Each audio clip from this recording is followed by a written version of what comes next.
Who wants to lift some weights? Seriously, who want to get strong like me, Tucker Ives? I'm serious. How about you? The little girl with the funny hair. I don't appreciate you calling Hold me... your arms up like this. Now Tucker Ives gonna climb up on this stepladder and start piling books on your dumb-ass hands. This one is Infinite Jest by David Foster Wallace. You ever read that, Dreadlock Girl? Well, I started it one time. Who cares? Now I'm putting the Pale King on top of it. That also by David Foster Wallace, only he died before he finished it. How's that feel? It's getting a little heavy on my wrist. Now ask me if I care. Poor David Foster Wallace is not complaining about no wrist now, is he? This is Broom of the System, his first book. And this is Gravity's Rainbow, which in my estimation was a major source of inspiration. And these are the collected works of Mr. Don DeLillo. Wouldn't be no David Foster Wallace without Mr. Don. How those skinny little arms doing, hippie girl? I don't think I can keep... One more. I got a tiny-ass book here. This is Water, basically a graduation speech by David Foster Wallace. 137 pages. I'm putting this on top of the pile now. I don't want to do this anymore. You know who told me that? Joyce Carol Oates. She was a little skinny crybaby just like you. The other day, she knocked out Amy Tan in 4 rounds. 'Cause she stuck with Tucker Ives. Made something of her sad little noodle self. You want to keep going? Would I have to lift Norman Mailer books? That's what I call negotiable. Today on the show, the world's strongest librarian. And now he spent the morning doing squats with Barbara Kingsolver, Colin McEnroe. It's a private matter, however. All right, so we have, Josh Hanagarne is he's the best guest in the world because he's like 8 guests in one or something. He's the world's strongest librarian.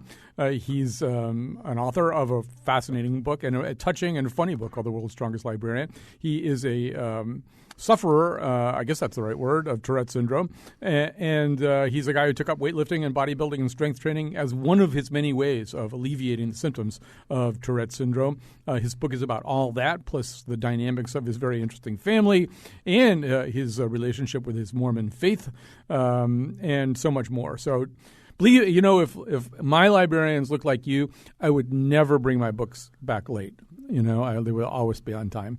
But you are actually, as I can tell from the book, a real gentle person. You look powerful and like you could crush me like a bug, though. I hope so. I'm a pushover most of the time, but when it's time to go, I'm ready. All right. So let's talk a little bit about that. I guess we should start with Tourette. And I think this is probably something that, or Tourette's, I guess we say it and then we say Tourette Syndrome when we're saying the whole name. And this is something that I think is dimly understood by people. If they have any notion of it at all, they've seen some TV show or something where somebody yelled out bad words. Mm-hmm. That's not the kind of Tourette's that you have. And so tell people what it is in the first place. Well, the least you need to know about Tourette syndrome is it pretty much comes down to 2 things. It either makes people move involuntarily or they make noises involuntarily. Now, within each of those ranges, that can look and sound like a lot of different things, including the uncontrollable profanity and the outbursts. And I get why they do that. That's kind of Hollywood Tourette's. You get the much better comedic mileage out of stuff like that than some of the things I do.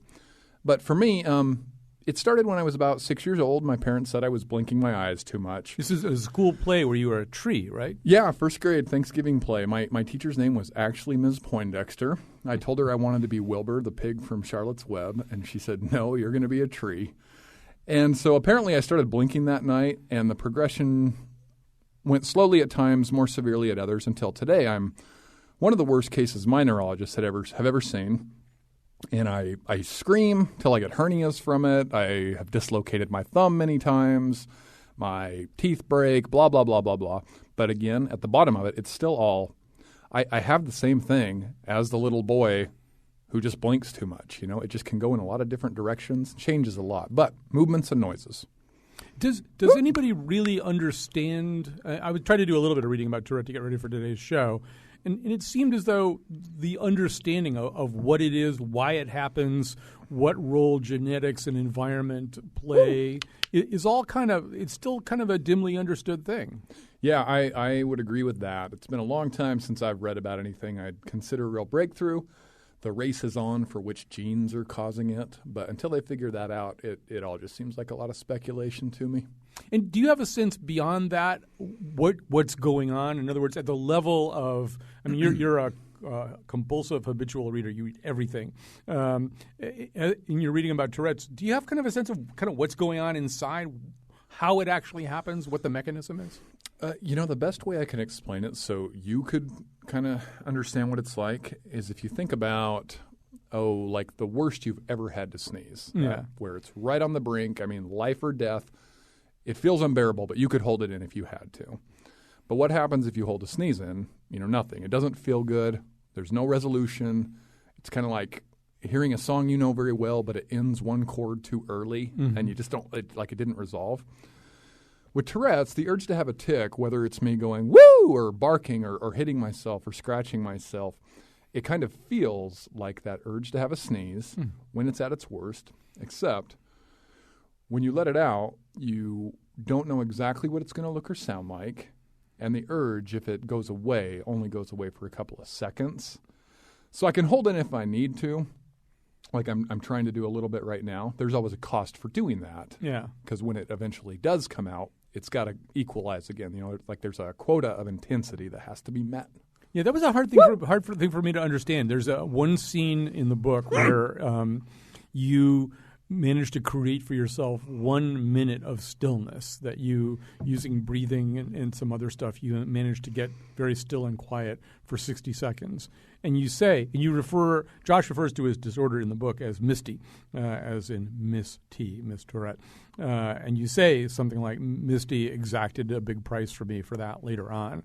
I had to pay for that later on. So, and it really is like that. It's like a balancing scale somehow. The more still you get at one moment, the more there's a toll exacted somewhere else. That's what makes sense to me. Those are fuzzy terms. But yeah, that's what I know for sure. If I am not able to let it drip out in a lot of smaller tics, kind of like the vent on a valve, the opposite of it is that the pipe blows at the end of the day. Like when I'm at the library, I have to stifle it, or I just couldn't be there, which makes nights a lot harder when I go home, and it does have to come out. Yeah, let's talk about the library. Okay, you work at the Salt Lake City Library. It would seem like a strange career choice for somebody who had tics, who had uncontrollable noises. I mean, we think of librarians as the people who are trying to get you to shut up, to stop making noises. So how did you wind up as a librarian? Well, it took me 10 years of pecking away at an English degree to finally get it done because it was very hard for me to be out in public. And once I finally got done, the only way you can celebrate your English degree is to admit that it's worthless and go do more school. I had a lot of time. I had a really hard time keeping a job for very long. Yeah. Whether it was too hard or I let myself think it was too hard, the result was the same. It was really hard for me to be out in public.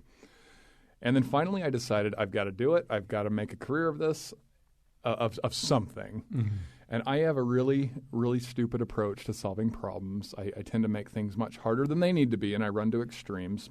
And so I walked one day into the quietest place I knew and screamed and asked for a job application. That was a public library.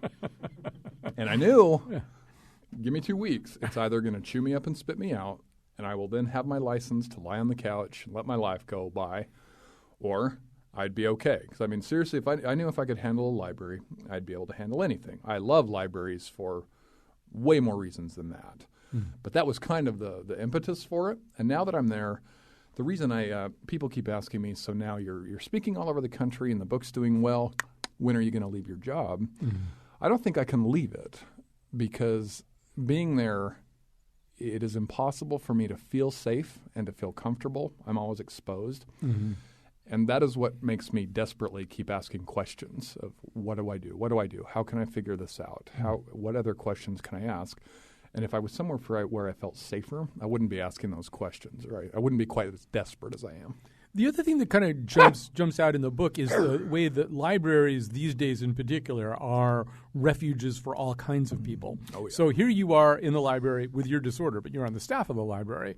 But the people who are coming into the library, there's a scene where there's a guy somewhere in the stacks who's talking to himself, and you go over there, and it turns out there's 3 women who are following him around that he can't see and nobody else can see. And there's a series of vignettes like this in the book where, in fact, you're dealing a lot of times with a public that's in the library for its own set of reasons that have to do with disorders and misfortunes.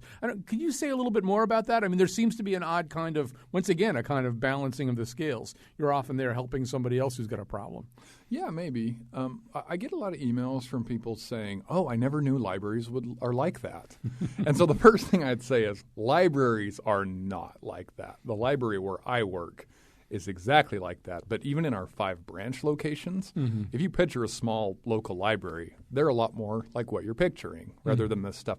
Now, the big library I work at in downtown Salt Lake is in the flight path of a couple of homeless shelters, a lot of parks where people sleep at night, a lot of mental illness, a lot of veterans, a lot of trouble. And Salt Lake really doesn't have a great setup for I don't even think there's one day shelter. There's nowhere for people to store their stuff.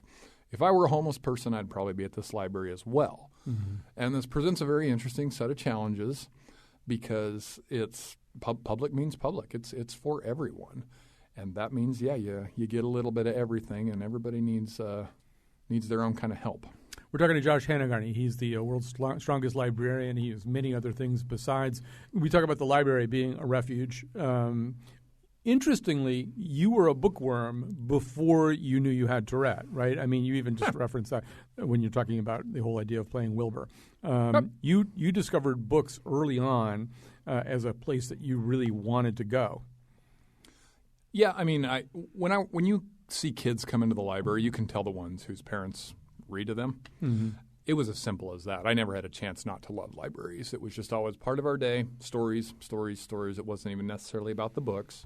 But my mom took us there every single day, and that's just just part of life. That's how it was.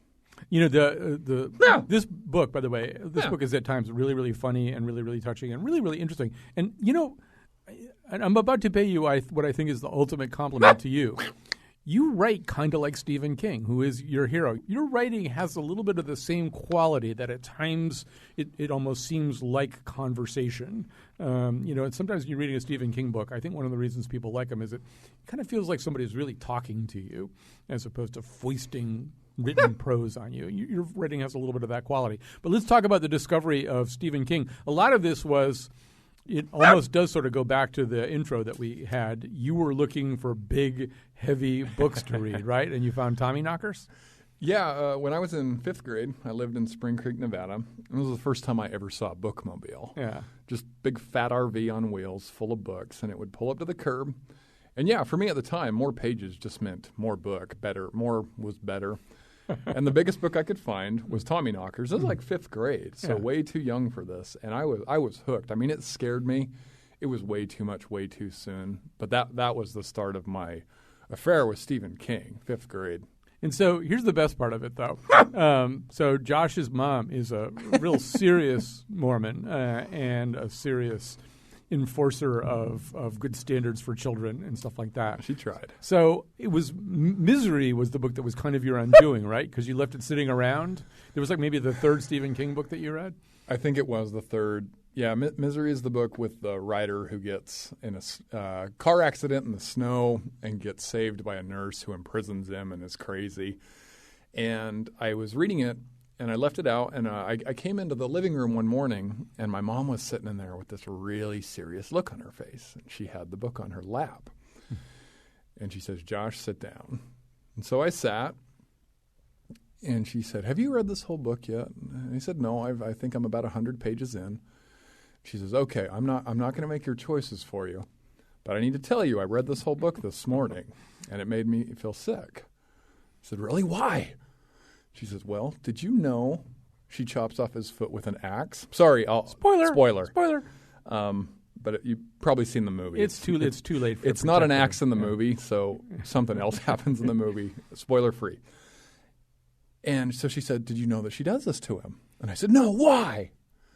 And it wasn't going how she planned at all. And then she'd say, well, and by the end of the book, this has happened, and this is why the nurse was in prison, and my eyes were just bugging out. And so I was reaching for the book. I had to finish it.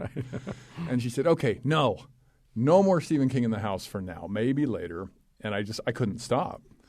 So the next book I got from the bookmobile was It, which is bigger, probably bloodier, very disturbing.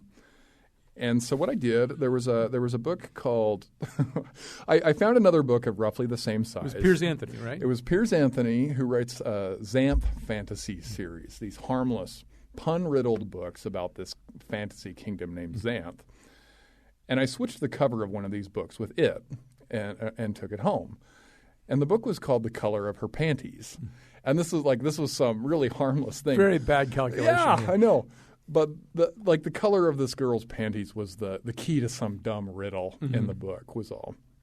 And it just didn't occur to me at all that my mom, who didn't want me to read about this killer clown and all these dead children, might have any problem at all with a book, with panties on the cover and these people in their underwear.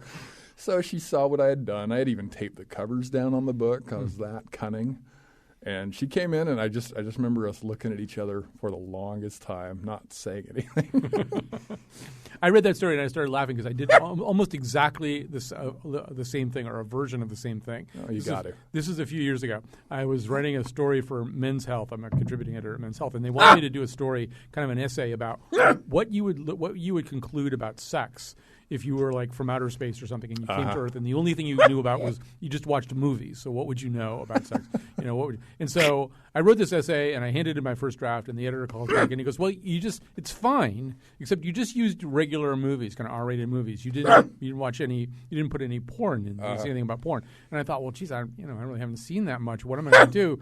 And so I realized I was going to have to go to a video rental place and rent it. And there was a place called West Coast Video here in Hartford. And the problem with West Coast Video was there was this Brazilian woman who works at the cash register. And when you brought your movies up there, she'd open them up, and she'd say the name of it kind of loud just to make sure you had the right movie. So, it would be like she'd open it up, she'd go, "The Shining," just to make sure that that's what you were supposed to be renting, or whatever movie, Ordinary People, or whatever. So I thought, well, I can't rent this really, this porn movie and then have her say it at the cash register. So I went into their little porn area and I picked out one or two movies based only on the innocuousness of their titles. And while I was there, I just was walking through the store, and there was a little independent movie that I'd heard a lot about. I mean, a regular, legitimate independent movie that had just come out. I'd heard a lot about it. It was sitting on the shelf. I said, I'm going to grab that too, because I actually do want to watch it. So I grabbed that. I go into the porn room. I rent movies based only on the idea that their titles don't sound like porn movies.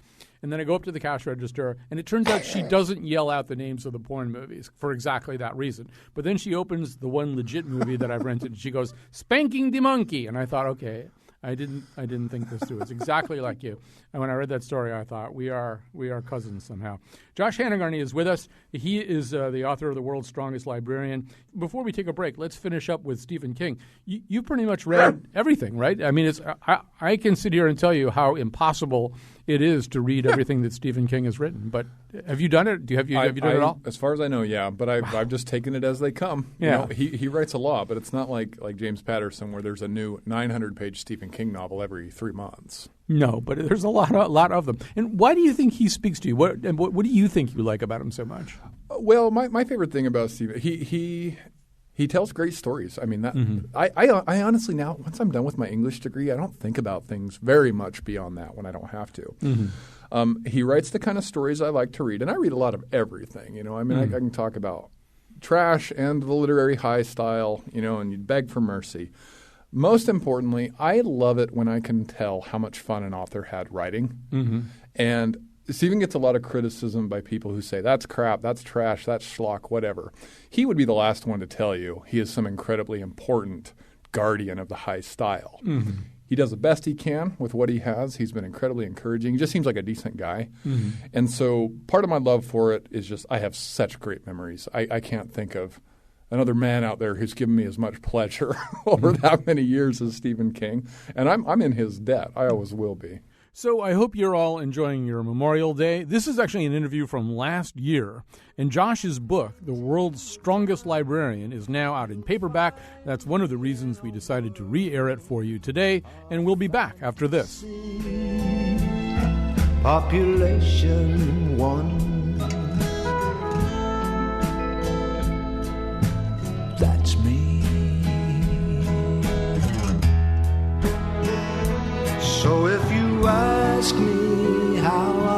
stop contemplating what I now have not, I'll reply, I read a lot.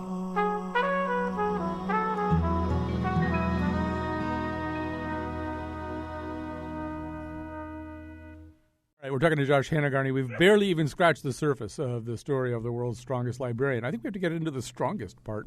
One of the things that's in this book is the story of kind of you discovering. You're looking for ways to cope with Tourette Syndrome, things that distract you or distract your body or just, occupy you in a way that seems to interfere with the triggers for the tics. And guitar playing helps, kind of seems to almost have a kind of a trance-like quality that keeps it away. But at a certain point, I think it's your dad takes you to a gym. Just sort of talk about your initial relationship with lifting weights. Sure. I was serving. I'm no longer LDS, but I was a Mormon missionary when I was 19.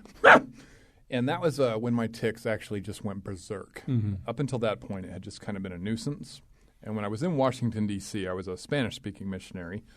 I started hitting myself in the face all of a sudden. Before this point, it had never been more than vocal and just facial tics. Mm-hmm. Anyway, long story short as far as that, it was off to the races, and my body started convulsing so badly, so often, so hard, I couldn't keep food down. Mm-hmm. I weigh about 260 right now. I'm 6'7", and when I came home, I weighed 160 and was 6'7". Wow. I couldn't eat. Wow.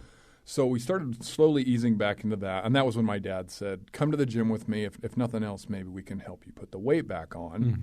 Really hard for me to be out in public at this point. But I was able to do it at the gym, and some of this I've only realized in hindsight. I was amazed at how much I loved it. Mm-hmm. And it was the only time every day where, 30 or 60, 90 minutes, whatever, where I felt like I had control of my body. Mm-hmm.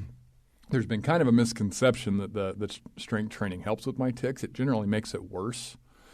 But what it gives me, it makes everything else better, however. It gives me a type of progress I can measure. And that was something I didn't have in any other way. That is when I started screaming to the point where I got a hernia. Mm-hmm. And if you've ever fallen out of an exercise program, you can probably guess, once I was able to lift again, I just didn't go back to it. Wouldn't get back in hard until I was 27, 28.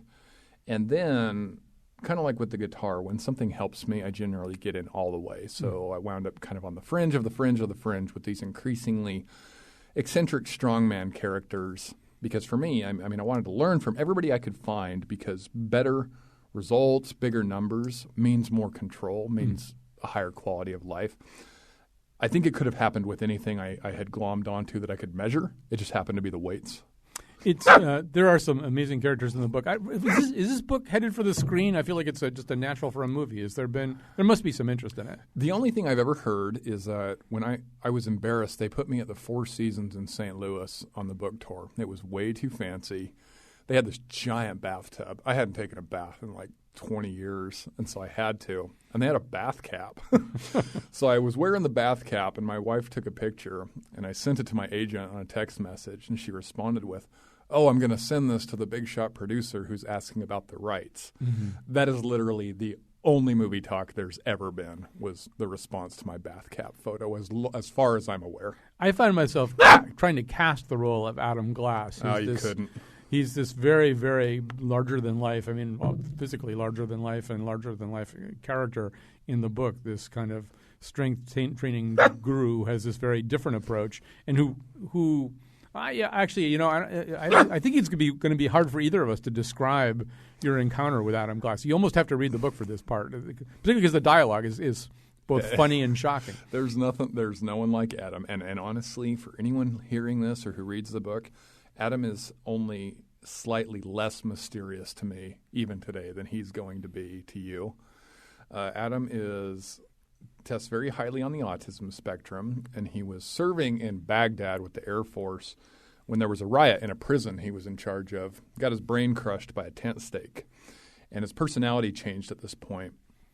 And he started to be able to see different things in the way people move. He's the one who got me into the strongman stuff, because he's incredibly strong, and I wanted, for the reasons I said, I wanted to be able to learn from as many people as possible. And I didn't understand really what I was getting into with this guy. He's an incredible fighter, incredibly strong, incredibly scary, very loyal.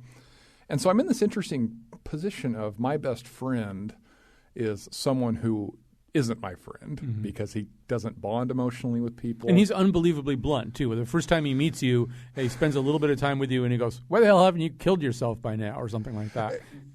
Kind of. I mean, it wasn't totally literal, Yeah. but I mean, Adam, he's made a ton of progress. Anyone who knows him will say he's socially much better than he used to be. Mm-hmm. But yeah, there was just no filter. We were in a Best Buy in Minot, and we were walking down the aisle, and I hit myself, and that flat smack. Nothing else sounds like it. Mm-hmm. And he turned around and he said, "Are you kidding?" And when we got back in the car, he said, "Did you notice how all the workers were looking at me when they thought I hit you?" And I said, "They thought I hit you. Yeah. That's what they were looking at." And this is like the first time I really saw him laugh. He said, "Oh, they know what would have happened if you'd hit me." We wouldn't have walked out together.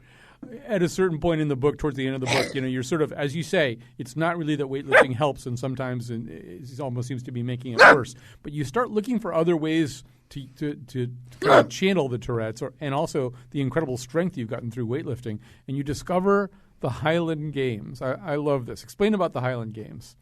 The Highland Games are the Scottish heavy athletics. If people have seen it, it's generally the guy throwing the telephone pole. It's called the caber. But the Highland Games are throwing events pretty much. There's the caber toss. There's various types of throwing rocks and weights for distance and for heights. My decision-making process is not a well-oiled machine. I was looking for something to shake up my training a little bit. Happened to see, I believe it was somebody's Facebook avatar in a kilt. And like 24 hours later had registered for my first Highland Games.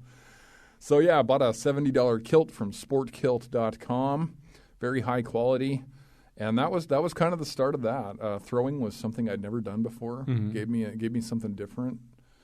How good are you at it? I couldn't really tell because the book kind of ends, I think, at your first set of Highland Games. Do you win medals and stuff, or do you? I won a Class B amateur champion commemorative stein that is sitting on my shelf at home, and I won $50 at that one. So yeah, I'm like a professional athlete now.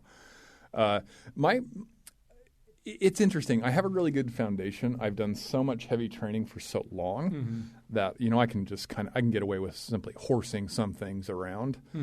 But throwing's very different. The weights in the Highland Games aren't very heavy. You never throw anything heavier than 50 pounds.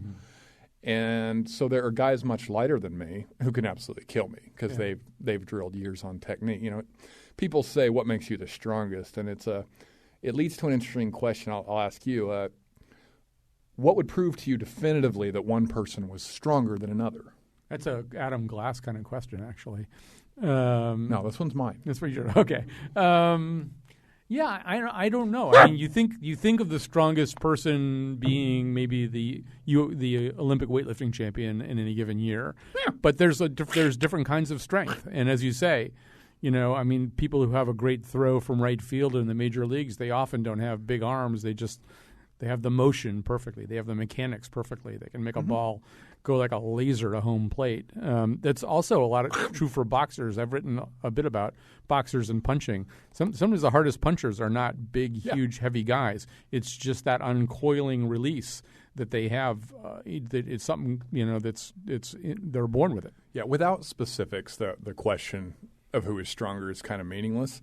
I have a lot of people ask me, "So how much can you lift?" As if that is a really serious question with a specific answer. And when somebody just says, "How much can you lift?" I generally just say, 1,000 pounds. And they go, "Whoa!" They never wonder what lift. I mean, I don't know if I can lift 1,000 pounds of anything. But like my sister's a ballerina.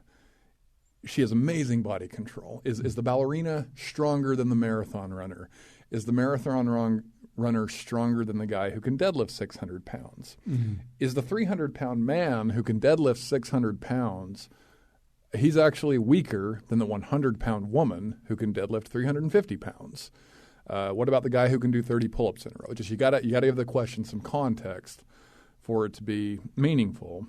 So as far as like being the strongest librarian, I just kind of liked the title. I thought it was funny. It may very well be true. You got to decide what you mean by strength first. It's a great point. In high school, had a friend who was a mime, and he actually went to France and studied with mime with Etienne de Creux. But like a lot of mimes, he was kind of a skinny guy, not very tall, skinny guy, probably weighed 135 pounds, if that. But when you think about what mimes have to do, they have to train their muscles so they can simulate a wall that's not there or a wind that's not there. The kind of muscle training that's involved there is intense. And one day we were horsing around in one of the classrooms, and 3 or 4 guys from the football team just playfully tried to pin this guy down. They couldn't do it. He was kind of tossing them off. He had muscles where people don't have muscles. Yeah, absolutely. But you're very strong. We were just talking about whether it's probably actually against the law, but whether you could lift one of the Carl Andre boulders that's part of Stonefield Sculpture here in Hartford. So what's your heaviest rock? Because I know you like to pick up rocks. I've got a 400-pound stone I can put on my shoulder from the ground now. That's probably the heaviest I've tried. When people ask about my numbers, they're kind of disappointed sometimes. Like guys in my weight class, like in powerlifting, can't double anything I can do. Yeah. And the problem I have is my tics are so physical and so violent on my joints in some ways. I'm almost always hurt. Yeah. So for me, the point is always to be stronger than yesterday, but I'm constantly starting over. My options for what I can do today is always restricted to what lift can I do today without pain. There's no way I could say, I'm going to do a bench press competition in 10 weeks and know that I could bench press for 10 weeks in preparation. I'd get hurt because of a tic and have to do something else. But the foundation's there. I'm definitely stronger than most people who don't train, would get laughed out of the gyms of most people who are seriously strong competitively. Yeah, you look pretty, first of all, a 400-pound stone on your shoulder. I don't think you have to apologize. I mean, no apologies. I don't want anybody getting too impressed too soon. So my feat of strength for you. I have a jar of Trader Joe's julienne sliced sun-dried tomatoes. Let's see you open it, Mr. Strong. I am not used to humidity, so this might go horribly. I am a sweaty pig in here. Oh, he's got it. He got it. Yeah, and so I do those. I'm like running that under hot water and hitting it with the side of things and stuff. He just did it like it was nothing. All right, bring me your juliennes. You are the world's strongest librarian. I do have also a small bag of Snyder's pretzels. We may try those later. That's also very difficult to open.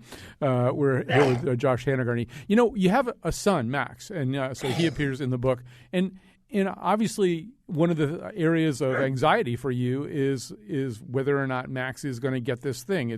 I don't know. The limited reading I did about it said sort of it's like a 50-50 thing, or is it more subtle than that? It might not be 50-50. It is genetic, but my parents didn't have it. Right. But some combination of their genes gave it to me. I believe what I read at one point was that my son has a 25% chance better of having it because I have it. Yeah. So when he was about 2.5, I saw him start having what looked like his first tics. Very happy to say, haven't seen anything in the 2 years since. So we just don't know right now. It is interesting because it's always on my mind. When last summer I got asked to speak at a camp for kids with Tourette's at Gettysburg, and you could watch. This was my first time being around a big group of people with Tourette's. Yeah, you could watch the tics jump from person to person. I'd pick up theirs, they'd pick up mine. This is just the way it is. So with Max, I have this fear. Max is my son. I have this fear. I try to stifle it around him more than anyone else because I know he's got this latent potential for it, and I don't want to be the trigger. Although there's no guarantee that he has it or that he's not just mimicking me. But I have a harder time being around him in some ways than anyone else because he's the one I can't really just let it go around. For that fear. Towards the end of the book, actually, I think at these Highland Games, Max is just blinking, maybe because he's got something in his eye or something, and you're hovering him over there. But is it, first of all, I'd like to get a little bit more from you about that, about what happens when you go, even forget about the camp in Gettysburg for a second, when you go out to do a book talk in public. I'm assuming there are quite frequently people in the audience who have Tourette's who've, do they come to see you specifically and to sort of either share with you or just talk about the fact that you've been able to put into words something that they never have? Yes, many do. One of my heroes is a guy with Tourette's named Brad Cohen. Brad was the subject of a movie called Head of the Class on the Lifetime channel. And a really amazing story. Look him up. But Brad was in the audience in Atlanta. I didn't know he was going to be there. And there was this guy in the audience having crazy tics. So it set me off. I'm generally fine if I'm talking, but this was so extreme. We were both just bang, bang, bang, call and response. And I had to stop at one point and say, good grief, aren't we a pair? And I think that's why some people come, is sometimes that's all you can get, is just somebody to look at each other and you can both just say, good grief, look at us. Yeah. We got a call. Speaking of that, we got a call from George in Wallingford. Hi, George. What you were just saying got my attention about setting each other off to people with Tourette's talking to each other. And because I have Tourette Syndrome, I'm 64, and I was diagnosed not until I was 35 years old because it was just ignored all my life. And but part of Tourette's for me was a mimicking aspect, where I would mimic other people's tics if I saw them. So if I had to have a conversation with someone else that had Tourette's, we were kind of funny to look at, but we were having conversations without looking at each other. We had to sit back to back to talk to each other. Now, one of the I know Josh talked about looking for things that would bring relief, and in my case, it wasn't for Tourette's that I did this. I was on kind of a spiritual journey, and I became a meditator to the point where I actually spent some time in India learning meditation. And one of the byproducts of it was I had probably reduced my tics and the effects on me, I want to say, by probably 70% after, a lifetime bout with this. And so that was just a result, and like I said, a byproduct. One of the things I have what they call full orchestrated body tics. So in order to laugh at myself, I began trying to take credit for inventing breakdancing.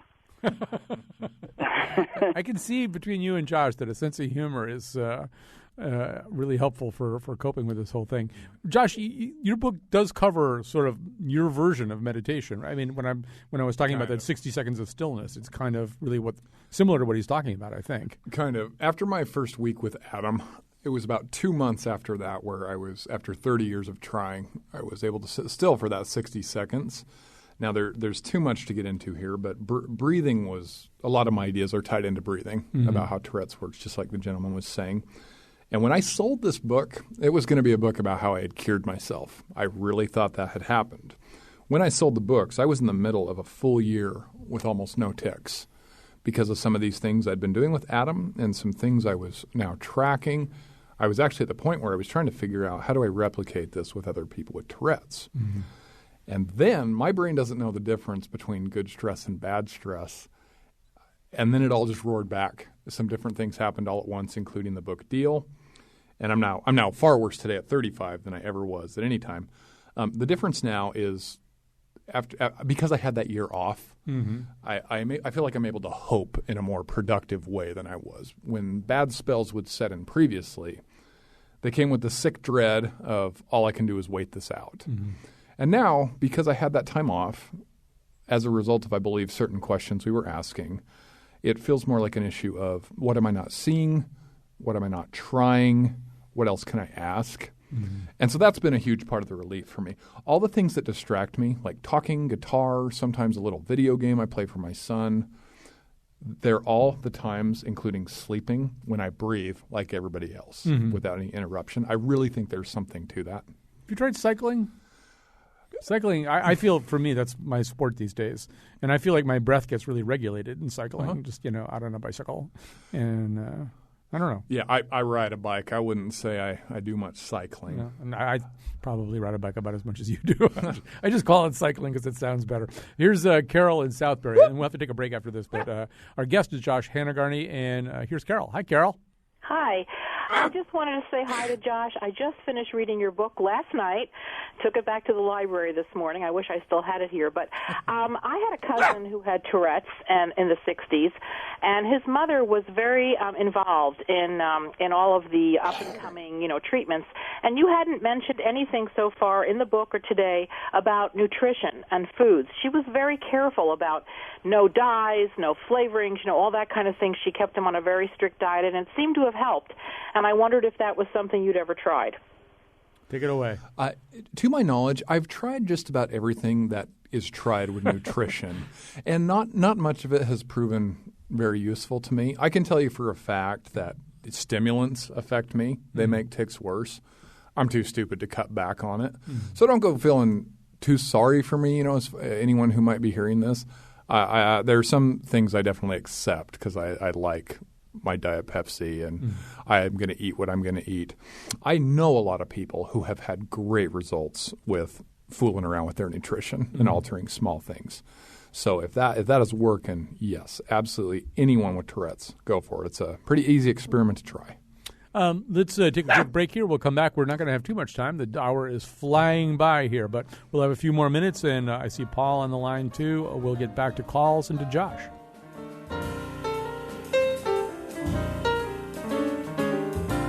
I'm in love with a strong man, and he tells me he's wild about me.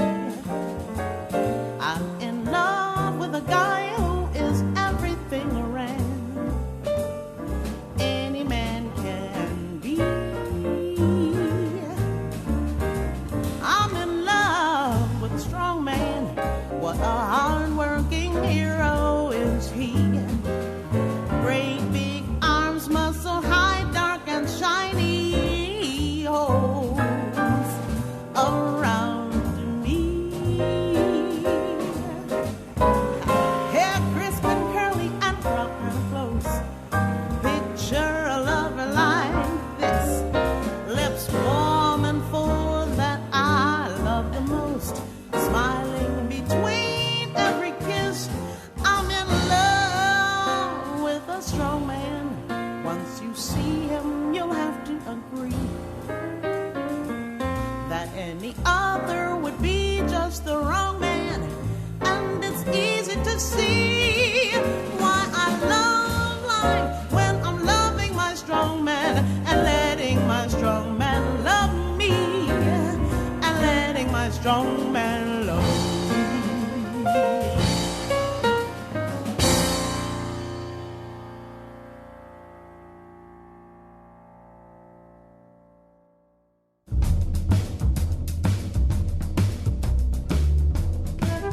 For my next feat of strength, I'm going to rip Stephen King's Under the Dome in half. Wow, that's really thick. Maybe the ebook version instead. Patrick was going to get a new iPad soon anyway, I'm sure. Today's show was produced by Patrick Scahill, Betsy Kaplan, and me, with help from our interns, Jules Lefevre and Allison Ehrenreich. The part of Bill Curry was played by Jonathan Franzen.